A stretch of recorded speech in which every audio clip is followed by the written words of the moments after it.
I still remember the exact day he walked into our lives. It was a rainy Friday, the kind where the sky felt as heavy as my mood and the air clung to everything like a damp, unwanted reminder.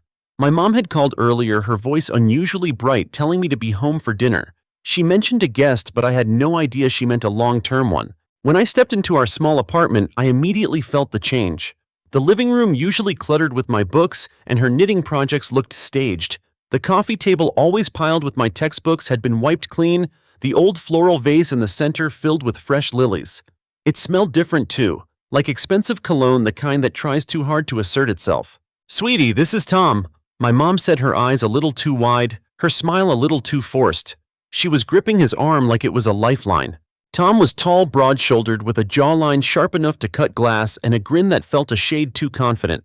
He extended a hand, his grip firm, and his eyes assessing me in a way that made my skin prickle. "Nice to meet you," I managed, trying to mask my discomfort. Dinner was a strained affair. Tom took my usual seat beside my mom, relegating me to the far side of the table. He dominated the conversation, telling stories about his glory days as a self-made entrepreneur, conveniently leaving out the part where he had to move in with my mom to avoid paying his own rent. I could tell my mom was trying to impress him, laughing a little too hard at his stale jokes and refilling his glass before he even asked, "So what do you do?" He turned to me, suddenly catching me mid-bite. "I'm a college student," I replied, trying to keep my tone neutral. "Oh, what are you studying?" "Psychology." He snorted, leaning back in his chair. "Psychology, huh? Well, as long as you're not wasting your time on some useless degree." My mom shot me a look, a silent plea not to push back, so I swallowed my annoyance and forced a tight-lipped smile. After dinner, I retreated to my room, the only place in the apartment that still felt like mine. I could hear them laughing in the living room, his deep baritone mixing with my mom's nervous giggle. I closed my door, leaned against it, and exhaled a shaky breath. I had a bad feeling, the kind that wraps itself around your spine and whispers that something fundamental is about to shift. The next few weeks felt like a slow invasion. Tom's things started appearing around the apartment.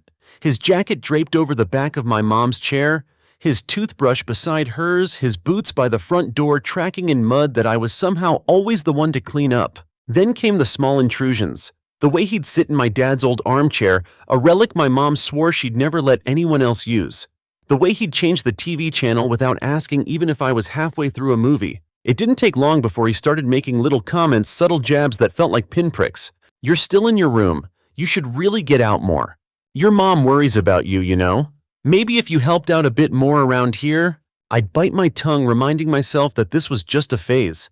My mom had been lonely for years after my dad left, and maybe this was just her trying to find a bit of happiness again.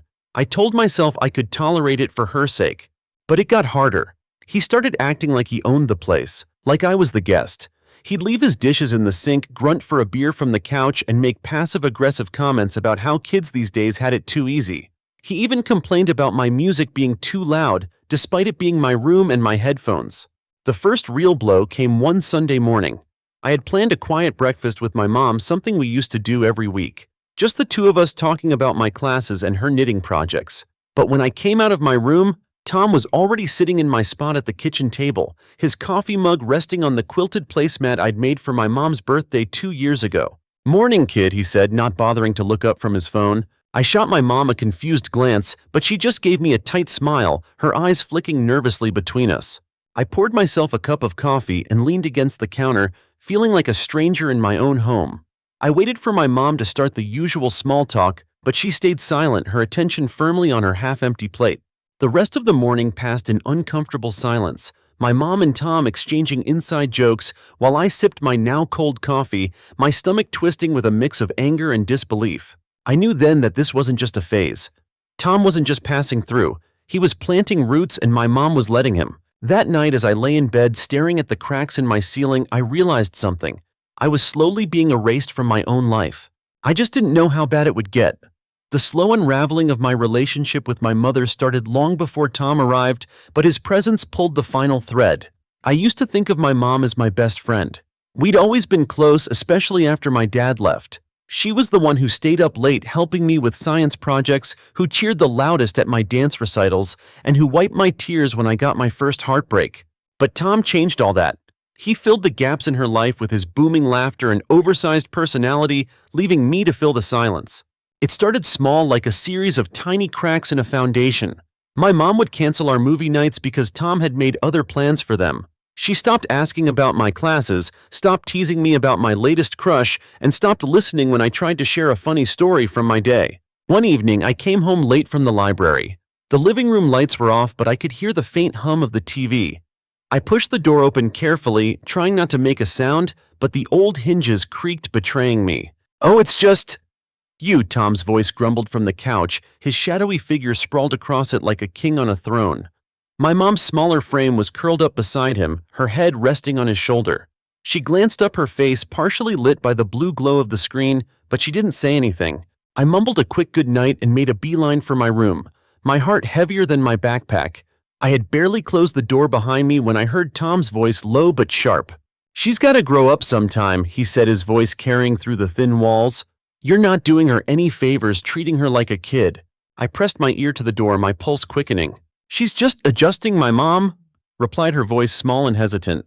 "It's a lot for her, you know." "She's coddled, Sue," he continued, his tone firm. "You can't keep babying her forever." My fists clenched, nails digging into my palms. I felt like an intruder in my own life, eavesdropping on a conversation about me, one I hadn't been invited to. From that night on, it felt like Tom had been given silent permission to push my boundaries further. He started eating my snacks without asking, using my laptop without so much as a thank you, and even rearranging the living room furniture, moving the old armchair to a corner so he could set up his gaming station. The final straw came a few weeks later. I was in my room, headphones on, trying to drown out their laughter with a true crime podcast when my door swung open. Tom didn't knock. He never did. "Hey, we're having some friends over tomorrow. You should make yourself scarce." I pulled off my headphones, blinking up at him in disbelief. "Excuse me?" He leaned against my doorframe, his wide frame filling the small space. "It's just, we need the place to ourselves, you know? Maybe you could go to the library or something." I felt my jaw tighten. This was my home, my safe space, and here he was treating me like a guest, like a burden. "I have an exam to study for," I replied, my voice steady but my hands trembling in my lap. He shrugged. "You've got a laptop, right? Coffee shops are open late."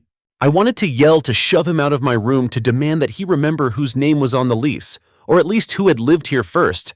But I couldn't, not without risking my mom's thinly stretched patience. Instead, I just nodded, putting my headphones back on, signaling the end of our non-conversation. Tom lingered for a moment, his shadow stretching across my floor before he finally closed the door, muttering something about entitled kids under his breath. That night, I stared at my bedroom ceiling, my mind racing with unspoken words and unshed tears. My room felt smaller than ever, the walls closing in as my world shrank around me. The next morning, I woke to the sound of clinking glass and the hum of a vacuum. I crept into the hallway, rubbing the sleep from my eyes, and found my mom on her hands and knees scrubbing the baseboards in the living room. Tom was nowhere in sight, probably out picking up last-minute party supplies. "Morning," I mumbled, grabbing a banana from the kitchen counter. She glanced up, a strained smile on her face. "Morning, honey. Sorry if we were a bit loud last night." I bit back the words I wanted to say, the questions I wanted to ask. Instead, I just nodded, peeling the banana slowly, my eyes fixed on the flicker of dust motes in the morning light. "Tom mentioned you might head out today," she said, her tone casual, too casual. I felt my throat tighten. There it was. Confirmation that I was no longer a priority, that I was an inconvenience. "Yeah," I replied, forcing a tight smile. "I'll be out for a bit." She nodded, visibly relieved, and returned to her scrubbing. I watched her for a moment, my heart aching with a familiar bitter loneliness. I turned back to my room, quietly closing the door behind me. I grabbed my backpack, my wallet, and my keys, each item feeling heavier than it should.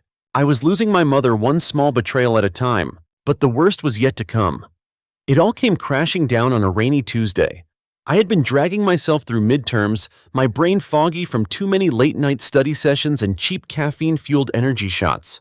I had barely seen my mom in days, our interactions reduced to brief nods in the hallway or whispered goodnights as I crept in after hours at the library. That evening, I came home to find my mom and Tom sitting on the couch, leaning close, their heads nearly touching as they whispered about something on his phone.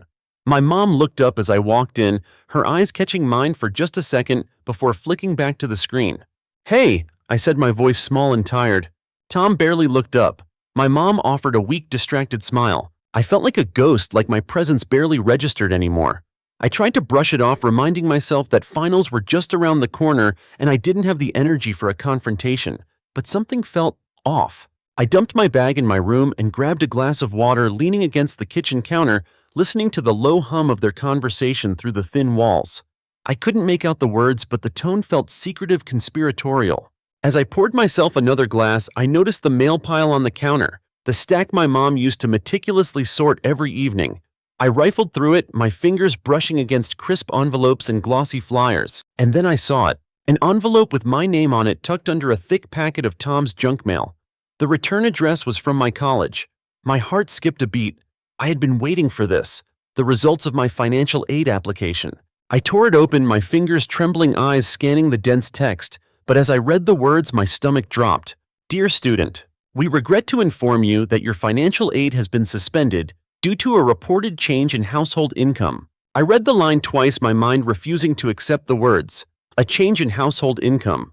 That didn't make sense. I had reported everything accurately down to my mom's part-time wages. I stumbled back into my room, collapsing onto my bed, my heart racing. I pulled up my financial aid portal, clicking through the tabs with shaking hands. There it was, in stark, unforgiving black and white. A revised household income figure that made it look like we were suddenly flush with cash. I knew my mom hadn't picked up extra hours. If anything, she had cut back since Tom arrived. But Tom had a habit of bragging about his business deals, the kind that always seemed to involve vague investments and late-night phone calls. Realization hit me like a punch to the gut. Tom had moved in, and suddenly the system assumed his income counted toward our household total, even though I knew he barely had 2 pennies to rub together most days. I stumbled back into the living room, the letter clenched in my fist. My mom glanced up, startled, as I stormed into the room. "Did you do this?" I demanded, my voice shaking. She blinked, clearly confused. "What are you talking about?" I tossed the letter onto the coffee table. Tom leaned forward, his brow furrowing as he picked it up. "This," I snapped, pointing at the paper. "My financial aid just got cut because of your change in household income. You knew this would happen, didn't you?" My mom's face turned pale, her eyes darting to Tom, who smirked and leaned back, folding his arms over his chest. "I'm sure it's just a mistake," she said quickly, her voice trembling. "We can call them tomorrow and sort it out." I laughed bitterly, the sound harsh and unfamiliar even to my own ears. "A mistake? Are you kidding me? You moved this leech into our house, and now I'm the one paying for it." Tom's smirk grew, his eyes narrowing. "Watch your tone, kid," he said, his voice dripping with condescension. "You're not the only one trying to make a life here." I felt my face flush with a mix of rage and disbelief. My mom's hands were trembling, her fingers twisting the fabric of her sweatshirt like a lifeline. "Mom," I said, my voice breaking, "you know I need this aid to stay in school. You know that." She opened her mouth, then closed it, her eyes glassy and unfocused. I waited for her to defend me, to stand up for her only child. But instead she just glanced at Tom, her expression crumbling into silent guilt. I didn't realize," she whispered, her voice barely audible over the rain pattering against the window. I felt something inside me crack, a deep splintering break that left me feeling hollow and cold. "You didn't realize," I repeated, my fists clenching at my sides. "You didn't realize that moving him in would destroy my future." Tom leaned forward, his grin stretching wider, his eyes gleaming with smug satisfaction. "Maybe it's time you learned to stand on your own 2 feet, kid. Can't rely on your mommy forever." I turned on my heel, my vision blurred with angry tears as I stumbled back to my room, slamming the door behind me. My hands shook as I grabbed my phone, my mind racing with panicked thoughts. How could she do this to me? How could she choose him over me? That night, I lay awake in the darkness, my mind spinning, my chest heaving with 1,000 unsaid words. I had lost my father years ago, but I never thought I would lose my mother too. Not like this. I realized then that I had a choice. I could let this break me, or I could start building my escape. And for the first time in my life, I chose me. The next morning, I woke up with my jaw still clenched, the bitter taste of betrayal coating my tongue. I forced myself out of bed, every muscle in my body aching from the tension I had carried through the night. I stared at myself in the bathroom mirror, my reflection a mix of exhaustion and grim determination. This wasn't just a bad dream. My own mother had chosen a man she'd known for less than a year over my future. I could feel my resentment growing, hardening into something sharp and unyielding. I had to get out. I spent the next few days moving in a silent, mechanical haze. I went to classes, took notes, smiled at classmates, but inside I felt hollow. Every time I came home, the sound of Tom's laughter grated on my nerves, his voice echoing through the thin walls of my room like a taunt. I couldn't bear to look at my mother, her face a constant reminder of the trust she had shattered. One night, I stayed late at the campus library, the glow of fluorescent lights reflecting off my cracked phone screen as I scrolled through apartment listings. I had no real plan, just a desperate need to escape the suffocating tension of our apartment. It wasn't just about finding a place to live. It was about reclaiming my life, my space, my sanity. I started cutting back on small luxuries, skipping coffee runs, packing sandwiches instead of buying lunch, hoarding every dollar I could save. I reached out to a few friends, carefully testing the waters. "Hey, do you know anyone looking for a roommate?" I texted my friend Mia one night, my thumb hovering over the send button for a moment before I hit it. A few minutes later, my phone buzzed. "Mia. Actually, yeah. My cousin's moving out of her studio next month. It's small but cheap. Want me to connect you?" I felt a flicker of hope for the first time in weeks. "Please do," I replied, my heart racing. The next day, Mia put me in touch with her cousin Jess, who sent me a series of blurry photos of a tiny sunlit studio with peeling wallpaper and creaky floors. It wasn't much, but it felt like freedom. I started mentally cataloging my things, figuring out what I could take, what I'd have to leave behind. I even dug out the old duffel bag from my closet, the one I used for weekend trips, and started slowly filling it. A hoodie here, a pair of jeans there. My favorite book, the framed photo of me and my mom from my high school graduation. I kept my plans quiet, avoiding Tom as much as possible, slipping out early and coming home late to avoid his smug smirk and passive-aggressive comments. My mom seemed to sense the distance, her attempts at small talk growing more frequent, her eyes constantly flicking toward my closed door. One morning, as I was quietly packing my backpack for another long day at the library, my mom knocked softly on my door. "Honey," she said, her voice hesitant, almost fearful. I stiffened, my fingers frozen on the zipper of my bag. "Yeah," I replied, my voice as flat as I could make it. She pushed the door open, leaning against the frame, her fingers nervously twisting the edge of her sweater. "We haven't really talked. I feel like you're avoiding me." I forced myself to meet her eyes, my heart twisting at the familiar lines of worry etched into her face. I used to see those lines as proof of her love, her constant concern for my well-being. Now they just felt like cracks in the foundation of the person I once trusted more than anyone. "I've just been busy," I said, my tone clipped. She took a tentative step into the room, her gaze flicking to the half-packed duffel bag on my bed. Her eyes lingered there for a moment before she looked back at me, her face tightening. "Are you planning to leave?" she asked, her voice wavering. I hesitated, my throat tightening. This was the moment I had dreaded, the confrontation I had tried to avoid. But as I looked into her wide, fearful eyes, something inside me hardened. "Yes," I said, my voice steady despite the tremor in my hands. "I can't stay here, Mom, not like this." Her mouth opened, then closed, her eyes filling with tears. But this is your home. I'm your mother." I felt a bitter laugh bubble up in my throat, the sound catching painfully as I forced it down. "Is it?" I shot back, my voice rising despite my efforts to keep it steady. "Because it hasn't felt like my home in a long time. Not since you let him take over." She flinched, her hands gripping the edge of my desk like a lifeline. "It's not like that, honey. He's trying to make a life here too." At my expense, I snapped, my voice cracking. "He's ruined everything, Mom. My peace, my privacy, my future, and you let him." Tears spilled down her cheeks, her shoulders shaking as she took a halting step toward me. I didn't think. I took a deep, shuddering breath, my fists clenching at my sides. "You didn't think about me. You only thought about him, and now I'm paying for it." She sank onto the edge of my bed, her head bowed, her sobs muffled by the worn fabric of her sweater. For a moment, I felt a pang of guilt, the old instinct to comfort her rising unbidden. But then I remembered the way she had looked at Tom that night, the silent understanding between them, the way she had chosen him without a second thought. "I'm leaving," I said, my voice cold, final. "I'll be out by the end of the month." She looked up, her tear-streaked face a twisted mask of regret and disbelief, but I couldn't bring myself to care anymore. I grabbed my backpack, slinging it over my shoulder, and stepped around her, the duffel bag at the foot of my bed, a silent promise of my coming escape. I didn't look back. The final weeks in that apartment felt like the slow pull of a bandage over a deep wound. Each day a fresh sting. Every glance from my mother a reminder of the bond we had shattered. I moved like a ghost through those rooms, my footsteps careful, my presence a whisper. I had a plan now, and I clung to it like a lifeline. Every spare hour was spent scouring job boards, calculating budgets, and quietly selling off the little things I no longer needed. I managed to pick up a part-time job at a local bookstore, the kind of place where the smell of old paper felt like a hug and the creak of wooden floors reminded me of simpler days. I spent my breaks sipping cheap coffee in the staff room, staring at my phone, scrolling through apartment listings and secondhand furniture ads, each flick of my thumb a small step closer to freedom. But as my departure date crept closer, my mom's desperation grew. She started lingering in doorways, her eyes tracking me as I moved through the kitchen or folded laundry in the living room. She hovered like a ghost, her words hesitant, her tone brittle. One evening, as I was packing up the last of my textbooks, my mom knocked on my half-open door. "Honey, can we talk?" I glanced up, my hands frozen on the stack of worn-out notebooks, my chest tightening.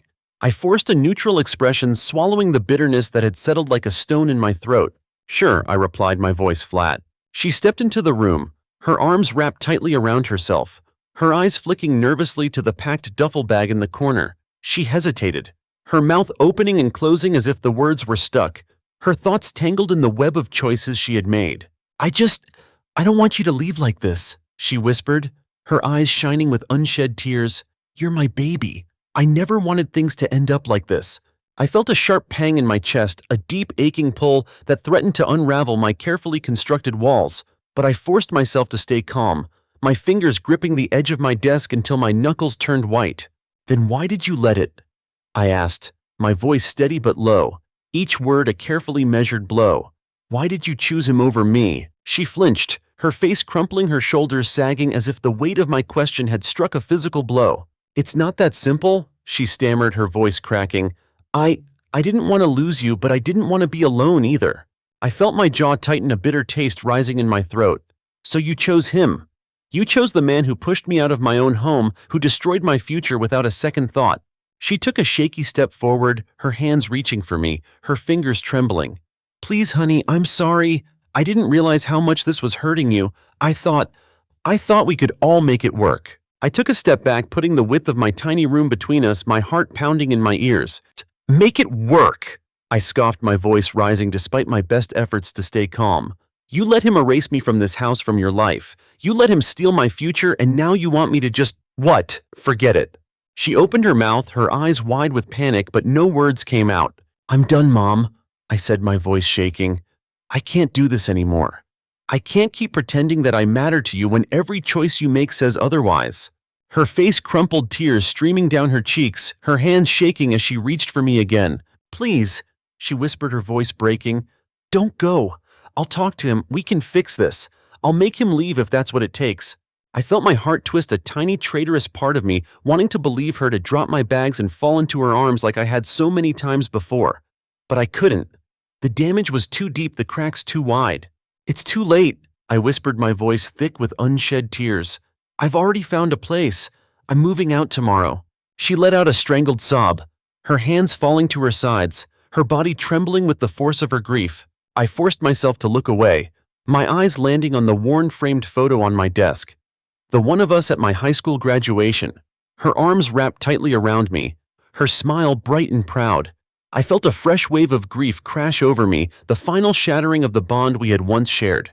"I'm sorry," I whispered, my voice barely audible over her quiet, broken sobs, "but I have to choose myself this time."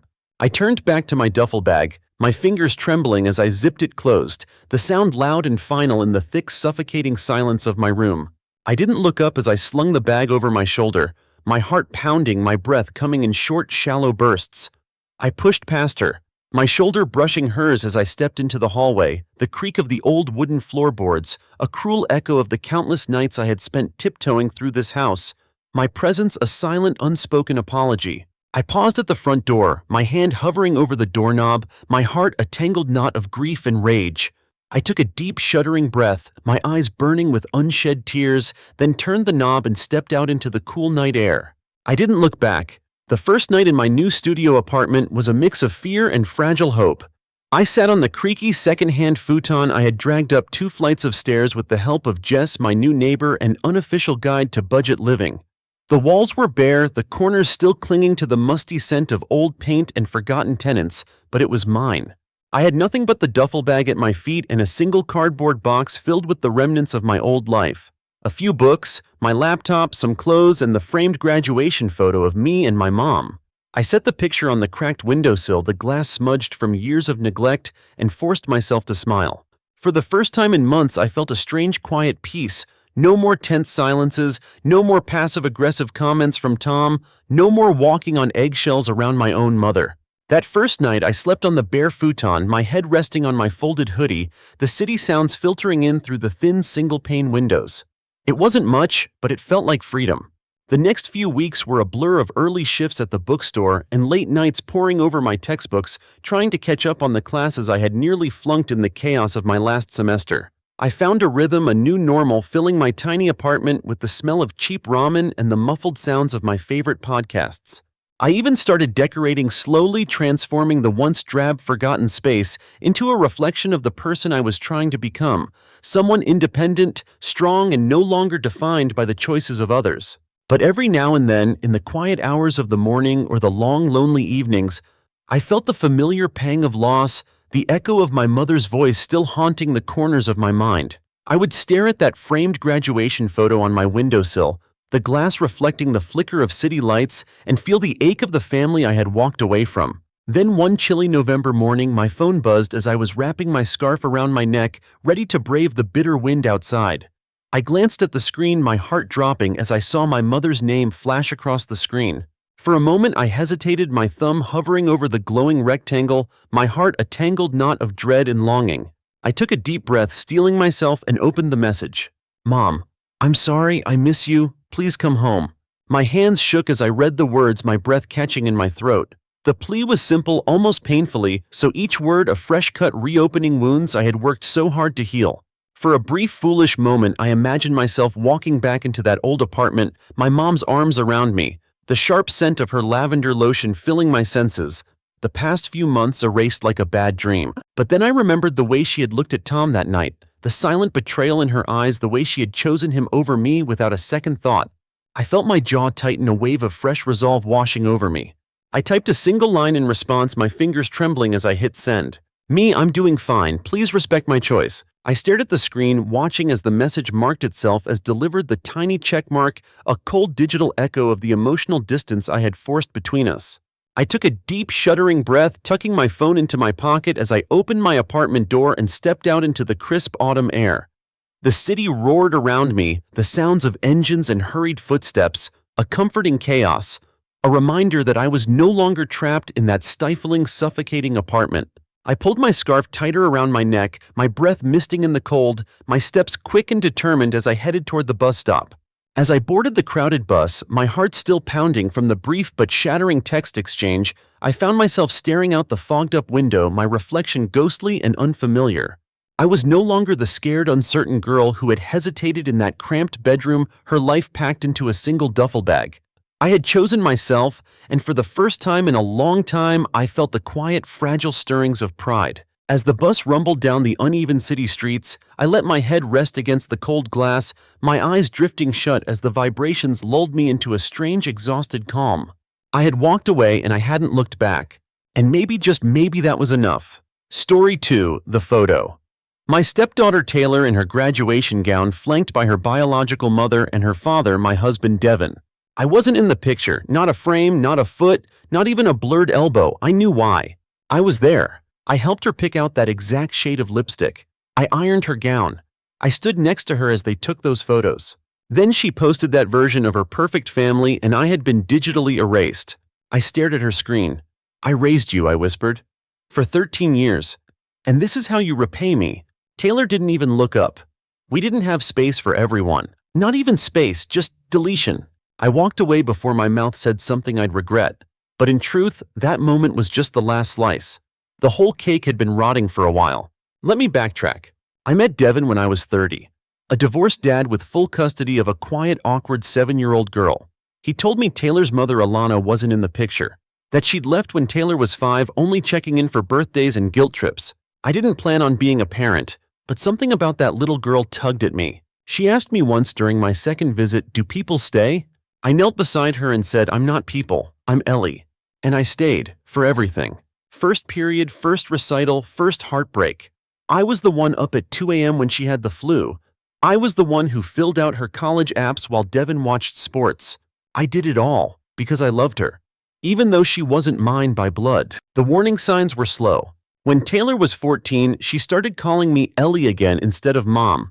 Just one day, no explanation. When I asked, she shrugged and said, "It's just easier." When I reminded her to thank me after I bought her first laptop, she rolled her eyes. "You don't have to act like my mom all the time." I let it go. Devin said teenagers go through phases. Her mother started calling more around then too, offering to buy her things, showing up for brunches once every 6 months, posting throwback photos with captions like, "My baby girl always and forever." Taylor ate it up. By her junior year, I barely got included in planning. "Alana says she can help with prom," Taylor told me over dinner one night, "so you don't need to worry." I asked Devin why she was suddenly back. He shrugged. "They're reconnecting. You always said you wanted Taylor to have a good relationship with her mom." "Yes, but I didn't mean instead of me." Then came graduation. I paid for the dress, the hair, the nails, the photographer. I stood behind the lens smiling, holding snacks and safety pins. I thought I'd earned my place in at least one photo. I was wrong. That night after the ceremony, I got a text from Taylor. "Can you send $200 for next month's rent? Dad said he's short." I stared at the message. The same girl who cropped me out of her memories now wanted money. I opened my bank app. Transferred $1. Memo line: "Let your real mom pay now." Then I blocked her number. And that was the moment I stopped being Ellie the stepmom. I became Ellie the woman who finally said no. Blocking Taylor should have felt like a win. It didn't. It felt like pressing my palm against a window that wouldn't open. Like years of birthdays, band-aids, and bedtime stories had all been swallowed by a black hole named real mom. I didn't tell Devin what I'd done. Not yet. But silence can only hold so much before it snaps. 3 days later, Devin cornered me in the kitchen. He was holding his phone face tight. "Did you seriously send her $1 with that note?" I kept stirring my coffee. "I did." "She's upset." "I'm relieved." He blinked like he couldn't process that. "You're punishing her for a photo." I turned to face him. "No, Devin. I'm punishing her for erasing me from her life and still expecting me to fund it." He rubbed his forehead like this was exhausting for him. "You helped raise her. That doesn't just stop." "It does." I said, "when I stop being treated like a parent and start being treated like a wallet."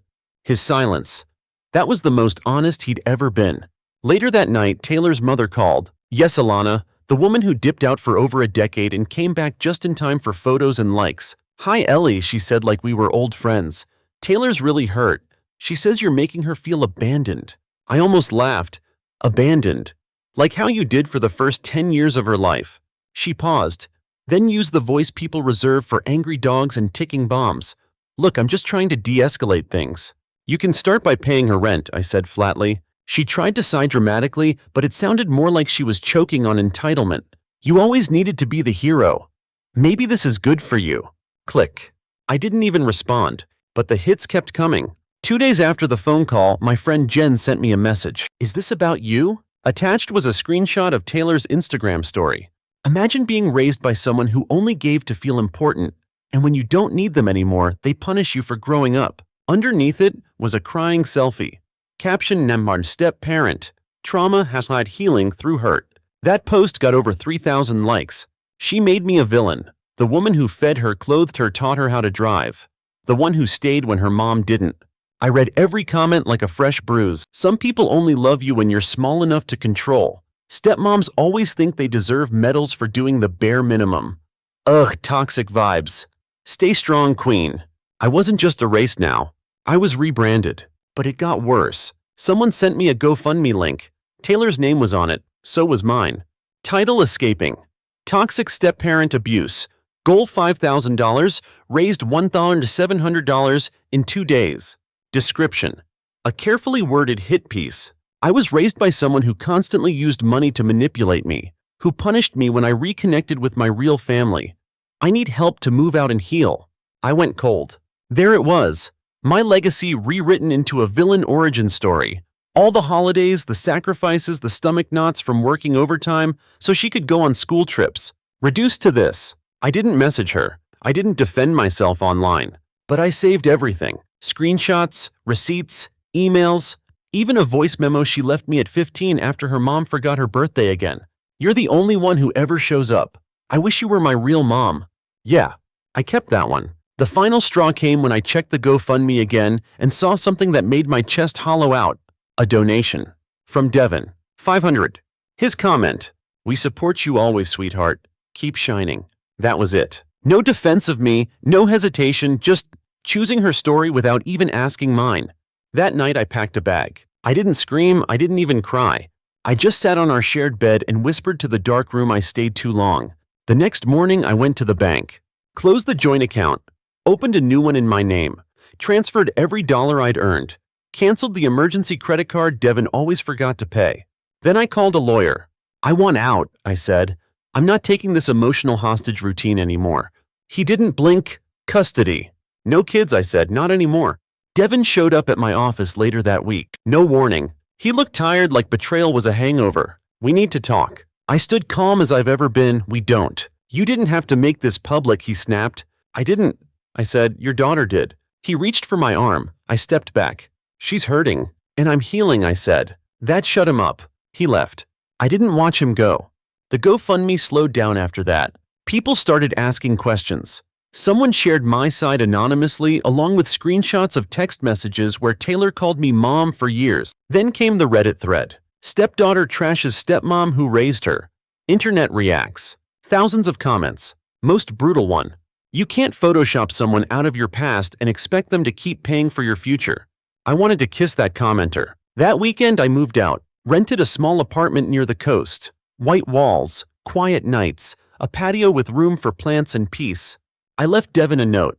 "Since your daughter likes rewriting the story, here's a new ending," I left. And this time, I'm not coming back. 3 weeks after I moved out, Taylor's story started to unravel. It began with a comment under her GoFundMe.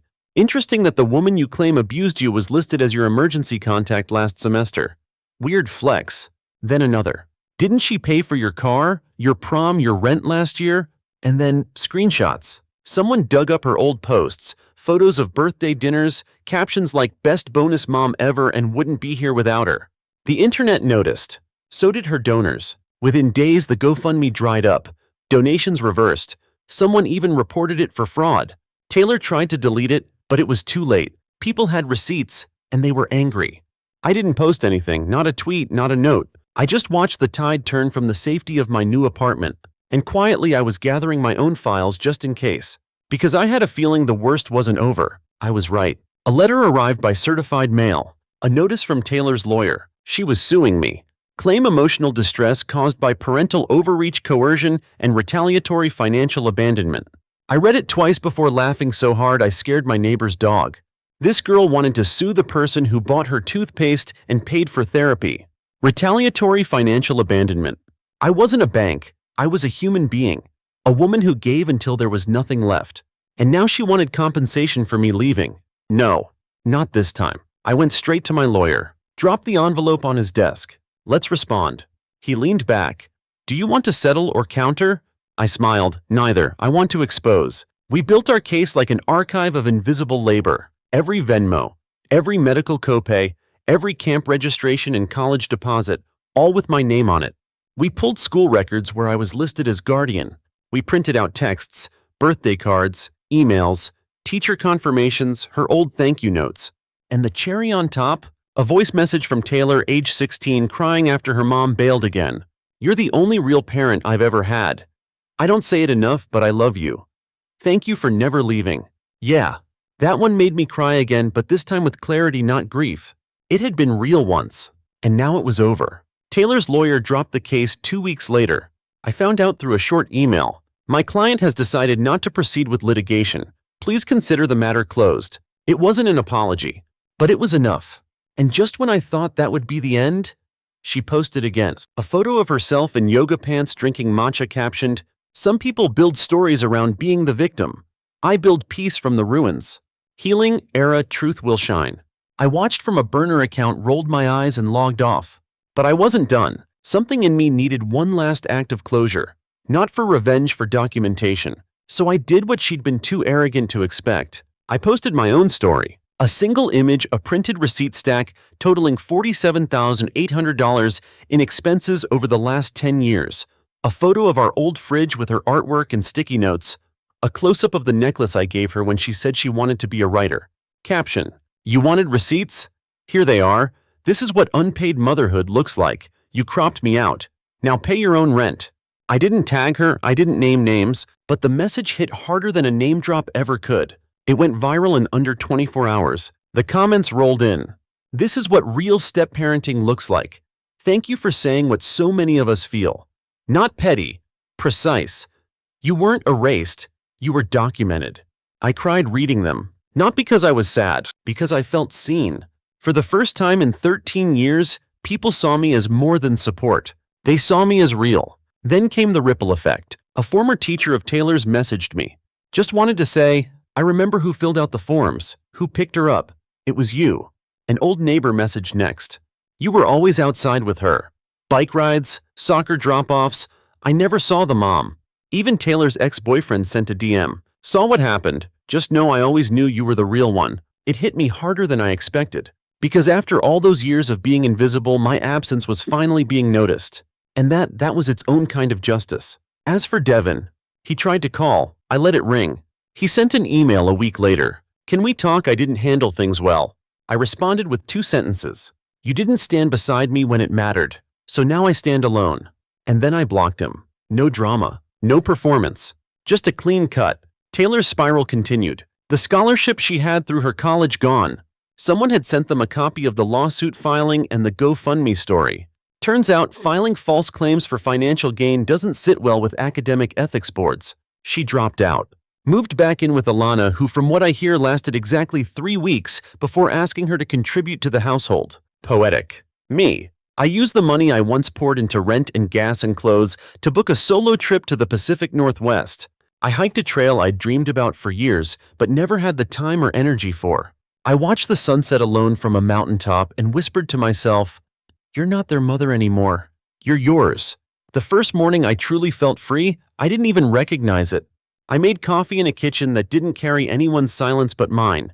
No slammed doors, no half-hearted apologies, no tension simmering in the spaces between questions like, did you send the rent? Or why are you overreacting? Just sunlight, quiet, and the sound of my dog snoring at my feet. Her name's Luna. I adopted her a week after I closed the final joint account. She doesn't ask for much, just walks, snacks, and affection, and she gives back double, every single day.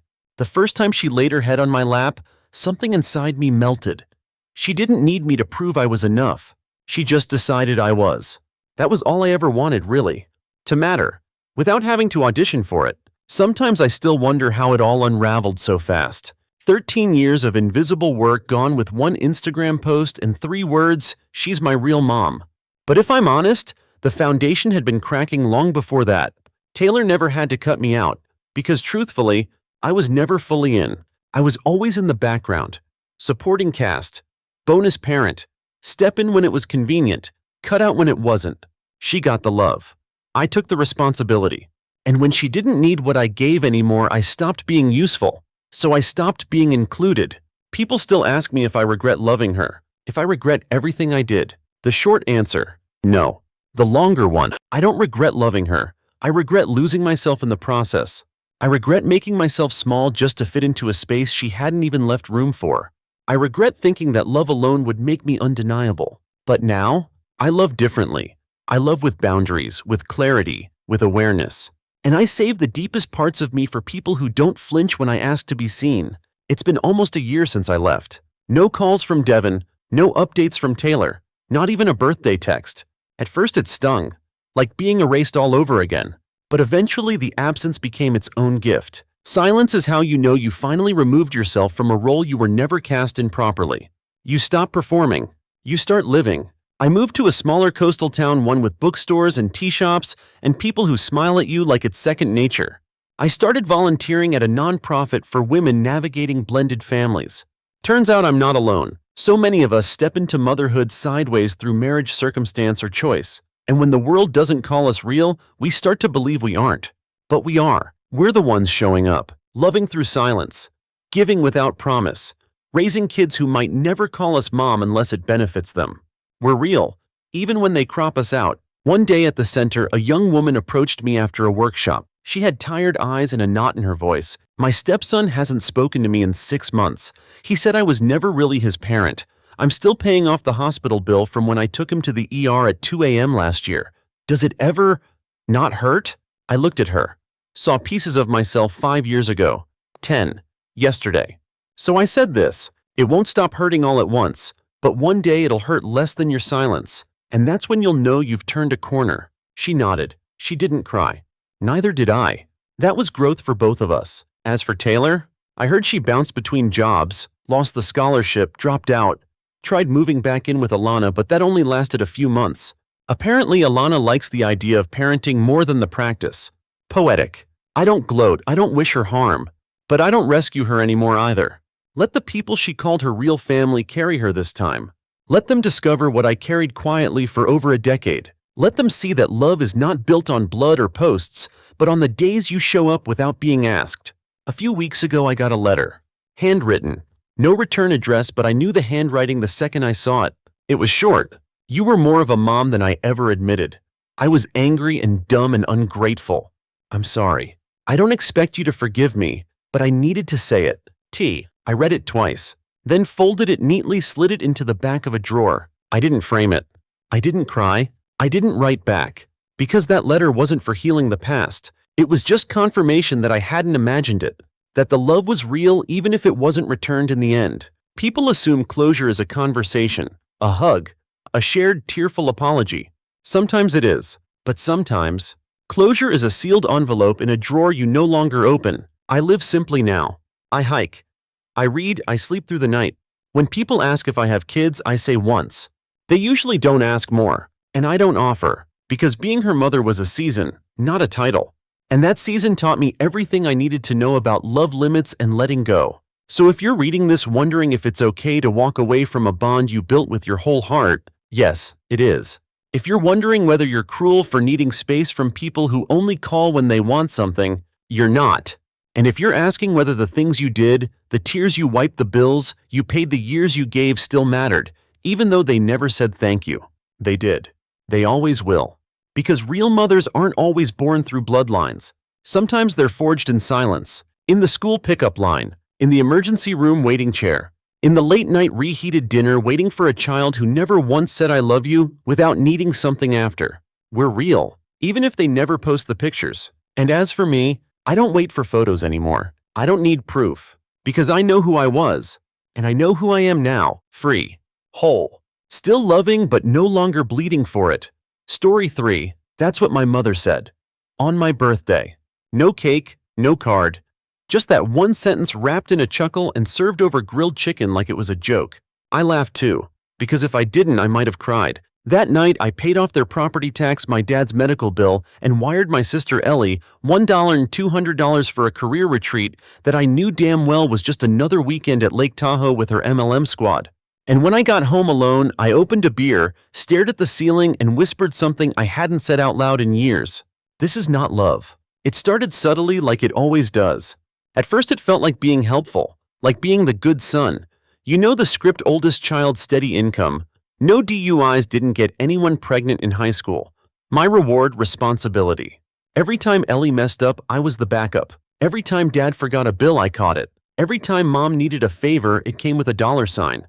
I justified it for years. They just need a little help right now. But right now turned into every month. Then every crisis. Then every silence broken only when they needed money. Let me tell you how low it got. 3 months ago, my car got rear-ended. My fault. I took the hit. Guess who I called? No one. Not because I didn't need help, but because I knew asking would make me the villain. The irony. That same week, Ellie posted a photo with the caption, "Some of us are born to thrive. The rest just ask for loans." A swipe later, new shoes, new lashes, new lease. I bought her that lease. I bought the fake life she paraded around Instagram. And she thanked me with a punchline. The final snap came on a Sunday. We were at brunch, mom, dad, Ellie, her boyfriend Tyler, and me. It was a birthday brunch, mine allegedly. Tyler handed me a tiny box. I opened it. Inside, a black credit card. Fake novelty style, with dad number 2 printed in gold lettering. Everyone burst out laughing. Mom raised a glass. To Logan, she said, "Our family's favorite financier." I didn't laugh, I didn't speak. I just stood up, left $50 on the table for my meal, and walked out. No goodbye, no scene. Just silence. They thought I'd cool off, that I'd come crawling back with another check. Instead, I made a spreadsheet. 5 years of expenses, transfers, loans, bailouts. $88, $407.19. I built a new budget. Cut them out like debt collectors. Changed my number, froze the joint accounts. The next day, Mom emailed, "Sweetheart, we noticed the bank access is down. Could you fix it? We're behind on rent." I didn't answer. A week later, Ellie called me 6 times in one day, left a voicemail. "You're being insane. This is family. Not everything's about money." Easy to say when you've never earned it. It wasn't revenge. Not yet. But I was tired of being their foundation while they danced on the roof. So I sent one final text. "The Bank of Logan is permanently closed. Good luck." They went silent. Until they didn't. Because a person like Ellie doesn't stay quiet long.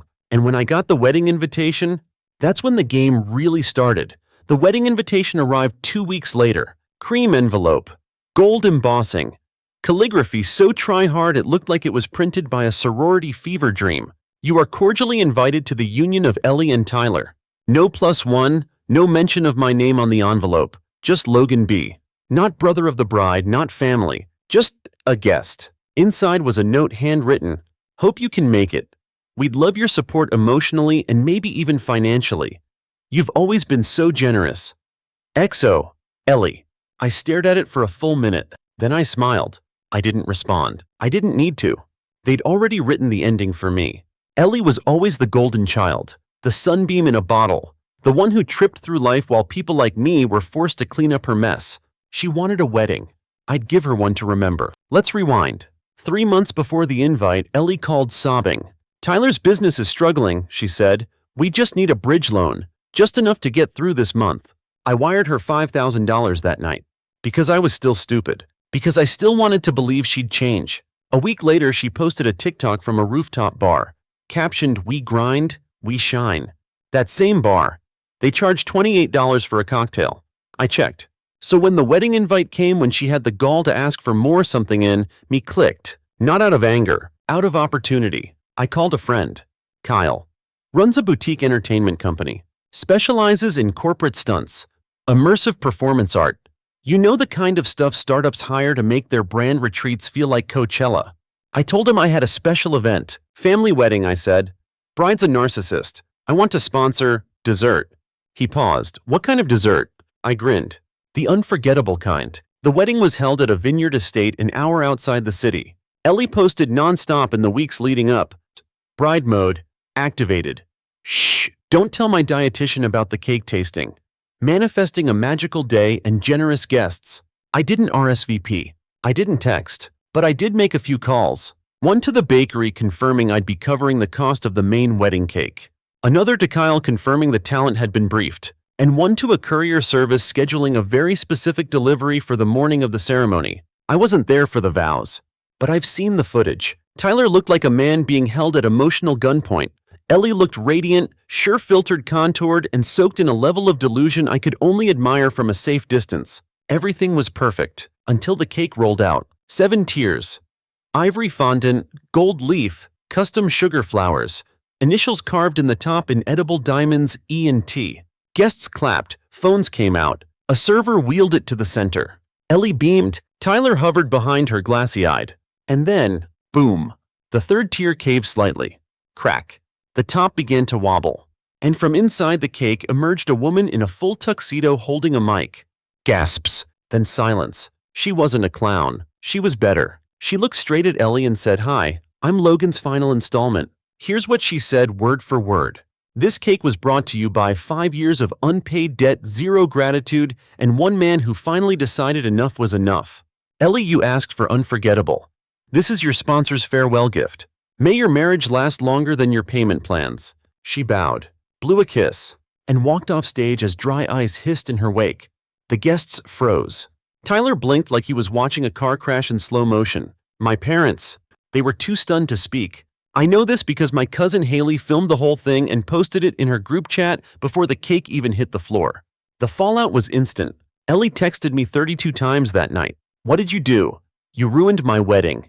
You're sick. I swear to God I'll sue." Then came the calls. Mom, Dad, a voicemail from Tyler's mother that started with, "I'm just deeply disappointed." I didn't answer a single one. I was sitting on my balcony with a glass of wine and a Spotify playlist called Finally Free. At 1:04 a.m., Ellie texted, "You always wanted to ruin me. Admit it. You're jealous." That one made me laugh out loud. Jealous. Of what? The debt. The desperation. The Instagram facade built on my paychecks. No, I wasn't jealous. I was relieved, because for the first time they saw me not as a wallet, not as a background prop in Ellie's highlight reel, but as a boundary. The next morning I received an email from a law firm. Subject: intent to discuss emotional damages. Apparently Ellie was considering legal action over the cake stunt. I didn't flinch. I replied with one sentence. Happy to countersue for $88,407.19 in unreturned support. I attached the spreadsheet. She never replied. It took exactly 5 days before the family regrouped. 5 days of silence followed by a group text. Subject: family rebuilding brunch. From mom, location our house. Sunday. Noon. Don't be petty, we're still family. I stared at the message like it had come from a different planet. This woman who once told me, "We're not a therapy family," was now hosting a brunch titled like it was a charity restoration project. I didn't reply. I showed up. Because some bridges don't burn unless you light them yourself. When I walked into my parents' house, it smelled like cinnamon rolls and desperation. Mom met me at the door with forced cheer. "Logan, you came. That's a good sign." I stepped past her without speaking. Dad was already sitting at the table, shirt tucked and hair too neat. He looked like a man rehearsing a speech. Ellie was there too, pale, angry, wearing sunglasses indoors like she thought they hid humiliation. Tyler was missing. Smart man. We ate in awkward silence for 20 minutes. No one touched the cinnamon rolls. Then Mom cleared her throat. "I think we all made mistakes," she said carefully.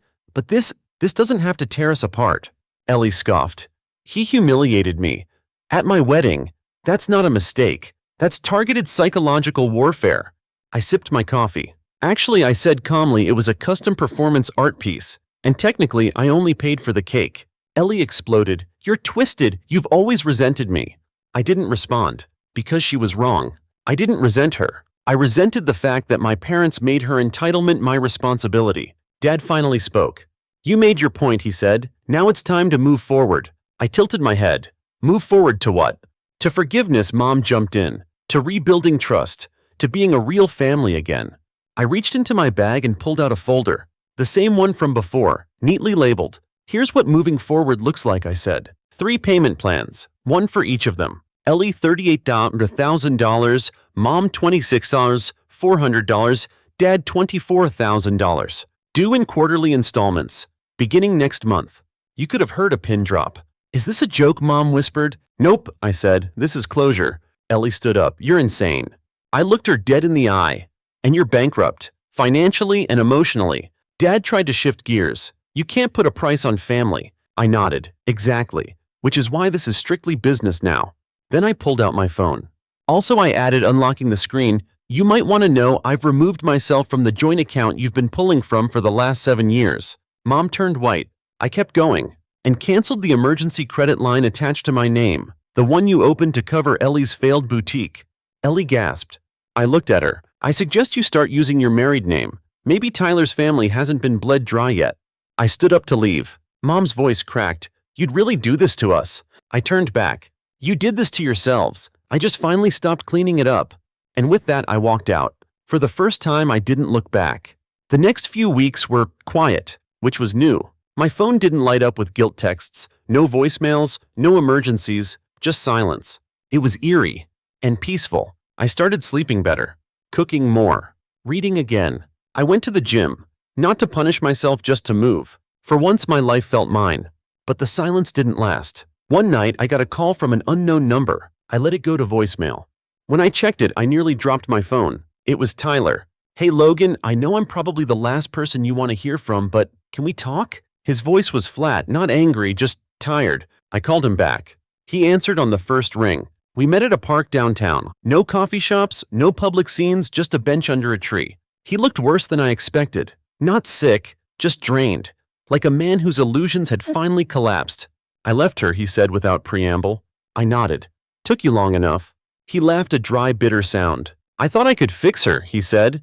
"Turns out I was just another tool in the box." I didn't say anything. He continued. "She told me you were dramatic, controlling, that you were obsessed with keeping her in debt to you. I raised an eyebrow, and you believed her? He looked ashamed. At first, yeah. Then he handed me an envelope. Inside a check. $5,000. Memo repayment step 1. It's not much, he said, but it's from me, not her, for everything you covered. I stared at it. This was the first time in my life someone had voluntarily paid me back. I didn't tear up, but my hands shook. Before he left, he said one more thing. You weren't the villain, Logan. You were the mirror. And some people just hate their own reflection. Then he walked away. I sat there for a long time, envelope in one hand, peace in the other. I didn't deposit Tyler's check right away. I left it on my nightstand for a few days. Not because I doubted it, but because I wanted to feel what it meant. That for once someone saw the weight I carried and tried even in a small way to return a fraction of it. Funny how $5,000 could feel heavier than the $80,000 that came before it. It wasn't the money, it was the acknowledgement. 3 weeks passed. No texts, no brunches, no family updates. The calm was so unfamiliar that I almost mistook it for loneliness. But it wasn't. It was healing. And healing can feel empty when your life has been full of noise. So I leaned into it. I took a trip. Not a find-yourself sabbatical, just a quiet weekend up north. Cabin, firewood, a stack of books I'd been too tired to read for years. No Wi-Fi, no distractions, just stillness. And somewhere between chapter 3 and a long walk through trees older than my entire family tree, I realized something. I didn't hate them.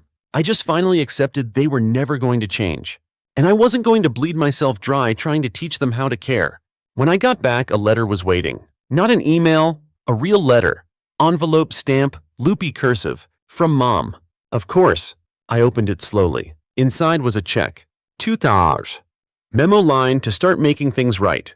No apology, no note, just that. I laughed out loud, a real one. $2. From the woman who once called my therapy a waste of money for people who can't handle life. Symbolic probably. Sincere maybe. Enough. Not even close. But it didn't matter, because I wasn't looking for closure from them anymore. Still, I had to respond. I pulled out an old mug from the back of my cupboard, the one Ellie gave me last Easter. Stop asking why, just pay and smile. I snapped a photo. Attached it to a $1 transfer back to Mom's account. Memo. Keep the mug, I'm keeping my peace. The next morning she texted me. Logan, I don't understand what happened to you. I stared at the screen. Typed, deleted, typed again. Then finally replied, nothing happened to me. I just stopped pretending your version of love didn't hurt. Then I blocked her number. No drama, no announcement. Just a boundary. And that was that. Months passed. The holidays came and went.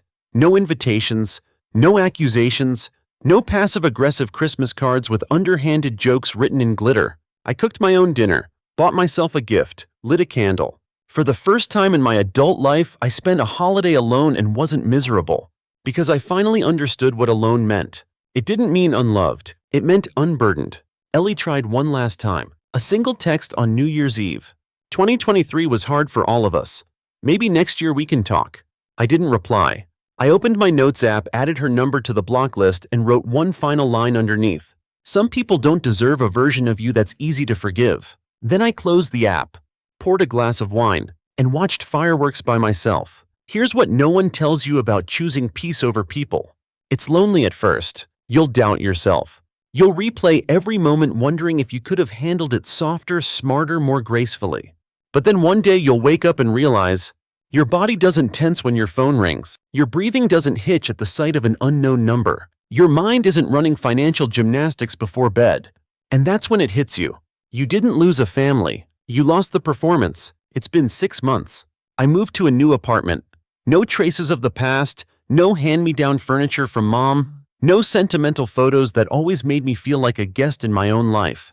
Just me, my space, my rules. I picked up boxing again. Not to fight anyone, just to feel strong in my own skin. I started dating casually. People who liked me for more than my income bracket.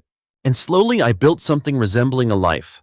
One quiet, honest, unbought day at a time. Last week I got another bank notification. 150 sounds from Dad. Memo gas money from 2004. It was a joke. A last-ditch sarcastic olive branch. I didn't return it. I didn't even respond. I just smiled, flagged the transfer as spam, and renamed my savings account. No more bailouts. Do I miss them? Sometimes. But mostly I miss the idea of them. The idea that family is built-in love, built-in safety, built-in support. It's not. Family is just people. Some of them love you. Some of them love what you do for them. It's your job to know the difference. I keep that $5,000 check from Tyler in a drawer. Still haven't deposited it. Not because I need the money, but because every time I see it, I remember. I'm not the villain. I'm the one who left the burning house and didn't look back. Every Friday night, I light a candle and toast to myself. To Logan, the ATM, the sponsor, the fallback plan. And now, the man who finally said, no more.